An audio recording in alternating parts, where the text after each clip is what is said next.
দিনেও কিন্তু আজকে সাদা পাথরে অসংখ্য পর্যটকের ঢল নেমেছে এবং আপনারা নিশ্চয়ই দেখতে পাচ্ছেন যে ভারতের মেঘালয় থেকে নেমে আসা স্বচ্ছ পানির সাথে ঘা ভাসাচ্ছেন পর্যটকরা এবং তারা হারিয়ে যাচ্ছেন এক সৌন্দর্য সাথে পানির সাথে। এবং অসংখ্য পর্যটক সেখানে এসেছেন, শিশু, কিশোর, বৃদ্ধ, বনিতা সব ধরনের মানুষ কিন্তু এই সাদা পাথরে আজকে এসেছেন। এবং কিছুক্ষণ আগে অনেকটা রুদ্র ছিল, এরপরে বৃষ্টি এসেছে, এখন কিন্তু মেঘলা আবহাওয়া, তারপরও কিন্তু অসংখ্য পর্যটক সেখানে এসেছেন।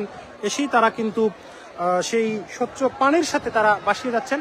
আমাদের সাথে আছেন স্টার নিউজের সিলেটের ক্যামেরা পার্সন এহিয়া, আমরা একটু কথা বলবো। এহিয়া, আজকে সাদা পাথরে কেমন পর্যটক দেখছেন, কেমন ছবি সংগ্রহ করলেন?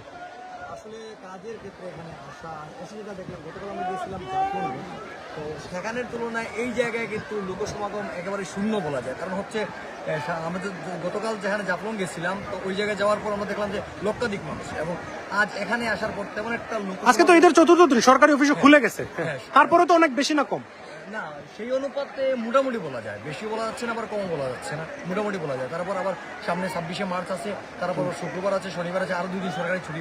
তো দেখা যাক সিলেট আবার পর্যটন টানতে পারে। মানে আবহাওয়াটা কেমন একটু বললো, তোমাকে খুব সুন্দর লাগতেছে। আবহাওয়া বলতে গেলে বলা যায় যে ভাই এটি আসলে বিবাহিত যারা রয়েছে তাদের জন্য ভালো একটি ওয়েদার, আর ব্যাচেলার যারা রয়েছেন তাদের জন্য এই ওয়েদারটা তেমন একটা মানানসই না, কারণ তারা ছবি উঠাতে এখানে আসেন বা ভিডিও নিউজ তৈরি করতে আসেন। এই ওয়েদারটা আসলে তাদের সাথে যাচ্ছে না। অসংখ্য ধন্যবাদ। আমরা কথা বলছিলাম এহিয়ার সাথে, সে আসলে স্টার নিউজের সিলেটের ক্যামেরা পার্সন, ভিডিওগ্রাফার। সে বলছিল আসলে ওয়েদারটা খুবই সুন্দর এবং অসংখ্য পর্যটক আসলে সেখানে দেখা যাচ্ছে যে স্বামী, স্ত্রী, শিশু, কিশোর সবাই এসেছেন এবং সুন্দরভাবে তারা সেই প্রকৃতির সৌন্দর্যটা উপভোগ করছেন। আমি যদি একটু সৌন্দর্য দেখাতে যাই, ঠিক যে সবুজটা এই মুহূর্তে দেখতে পাচ্ছেন, এটা হচ্ছে গিয়ে ভারতের মেঘালয় পাহাড়। এবং এই পাহাড় থেকে পানি সোজা নেমে এসে এই দিকটা হয়ে, আবার এই দিকটা হয়ে ধলাই নদী হয়ে এইখানে আসে। এবং লাল, যেখানে একটু লাল ফিতা দেখতে পাচ্ছেন, সেটা আসলে no man's no land border. এরপরেই কিন্তু যাওয়া নিষিদ্ধ, সেটা ভারত অংশ। এবং এরপরেই কিন্তু বাংলাদেশি যারা পর্যটক আছেন তারাই কিন্তু এখানে এসে পানিতে গা ভাসাচ্ছেন। এবং আমরা আজকে দেখেছি যে ঢাকা, খুলনা, চট্টগ্রাম, রাজশাহী, বরিশাল, ফিরোজপুর, নারায়ণগঞ্জ, কেরানীগঞ্জ বিভিন্ন জায়গা থেকে অসংখ্য পর্যটক তারা এখানে এসেছেন। এসে কিন্তু তারা স্বচ্ছ পানির সাথে তারা গোসল করছেন, হারিয়ে যাচ্ছেন। এবং সকাল থেকে পর্যটকরা আসছেন আবার যাচ্ছেন, কিন্তু কখনো কম লাগতেছে না। এবং জায়গাটা কিন্তু বিশাল। আমরা কিছুক্ষণ আগে আইনশৃঙ্খলা রক্ষাকারী বাহিনীর সাথে কথা বলেছিলাম, তারা আমার বলছেন যে আজকে সব মিলিয়ে 10,000-এরও বেশি পর্যটক হবে। এবং যেহেতু এখন বৃষ্টি চলে আসতেছে, যার কারণে কিন্তু পর্যটকরা চলে যাচ্ছেন। তো এভাবেই আজকে আসি ঈদের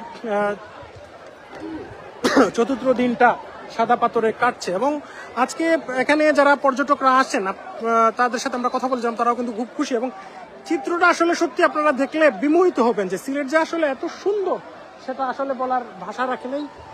তো অনেক জার্নালিস্টও সেখানে এসেছেন আসলে রিপোর্ট করতে, তাদের সাথেও আমরা কথা বলছিলাম, তারাও আসলে মুগ্ধ রয়েছেন।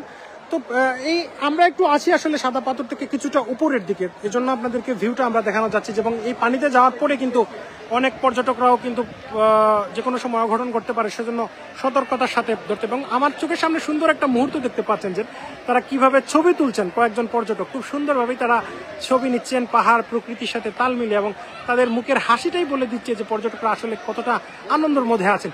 এইসব সুন্দর স্মৃতি, সুন্দর ছবি তুলছেন এখানে এসে পর্যটকরা। এবং এই জায়গাতে যদি আপনারা না আসেন তাহলে কিন্তু আপনারা বুঝতে পারবেন না যে আসলে জায়গাটার সৌন্দর্যটা কত সুন্দর। এবং পর্যটকরা সত্যি বিমোহিত হচ্ছেন এই দৃশ্যটা দেখে। আপনারা যারা এই ভিডিওটি দেখছেন তাদের সবার প্রতি আমাদের একটা অনুরোধ, আপনারা ঘুরবেন, দেখবেন, আসবেন এবং আনন্দ করবেন। এবং সিলেট যে কত সুন্দর সেটা আসলে আপনারা বুঝতে পারবেন না। তো সময় যত যাচ্ছে ততই কিন্তু পর্যটকের আগমন কিন্তু এই সিলেটে বাড়তেই থাকছে। এবং এরপরে কিন্তু 26শে মার্চ আছে, শুক্র শনিবার আছে, আরও পর্যটকের আগমন ঘটবে সিলেটে, এমনটাই আসলে সকলেই মনে করছেন। এবং গোসল করছেন পর্যটকরা এসে। এবং এর পাশেই কিন্তু যে জিওব্যাগ আছে মসজিদের নিচে, সেখানেও উঠে এসে মানুষজন ছবি তুলছেন। মূলত সৌন্দর্যটা তারা উপভোগ করছেন। একসাথে দুই দেশের সীমান্ত দেখা, তার সাথে পাহাড়ের সৌন্দর্য, পাথরের সৌন্দর্য। অর্থাৎ সিলেট হচ্ছে এমন একটা জায়গা যেখানে আসলে সৌন্দর্যের কোনো কমতি নেই, যেই আসছে সেই বিমোহিত হচ্ছে। এবং সিলেটে এসে আসলে সৌন্দর্য উপভোগ করবেন আর মজা পাবেন না, এটা আসলে কোনোভাবেই মেনে নেওয়া যায় না। এবং নিরাপত্তারও কোনো ঘাটতি নেই। আজকে আমরা যেটা দেখতে পাচ্ছি যে সিলেটে আসলে এই পর্যটন স্পটে নিরাপত্তারও কোনো ঘাটতি নেই। পুলিশ আছে, বিজিবি আছেন, বিভিন্ন স্বেচ্ছাসেবী সংগঠনের স্বেচ্ছাসেবীরা আছেন, তারাও সেখানে নিরাপত্তা দিচ্ছেন। বৃষ্টি আসছে তারপরেও কিন্তু পর্যটকরা যাচ্ছেন না, এবং এইদিকে এক ধরনের সৌন্দর্য, ওই দিকে কিন্তু আরেক ধরনের সৌন্দর্য। অর্থাৎ পুরো সাদা পাথরে কিন্তু পর্যটকরা ছড়িয়ে ছিটিয়ে আছেন। নারী, পুরুষ, শিশু, কিশোর সবাই কিন্তু আসছেন এবং খুব সুন্দরভাবেই তারা সেটা উপভোগ করছেন। বড় বড় পাথর, তার সাথে পানির সংস্পর্শ, সব মিলে আসলে সিলেটের সাদা পাথর খুব সুন্দরভাবেই সেখানে আসলে পর্যটকরা সুন্দরভাবেই সেই সৌন্দর্যটা উপভোগ করছেন, এবং যেদিকে চোখ যায় শুধু শুধু সবুজ আর সবুজ, পাহাড়, পাথর, পানি।